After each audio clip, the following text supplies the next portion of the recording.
Νέο πρόσωπο στην πολιτική δημόσια συζήτηση, ο Παύλος Ντεγκρές της οικογένειας των Γλίξμπρουκ.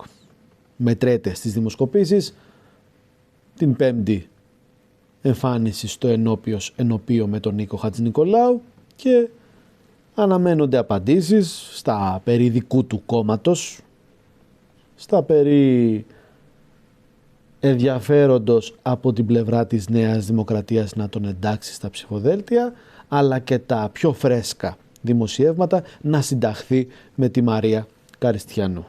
Να ακούσουμε τις απόψεις του, να δούμε και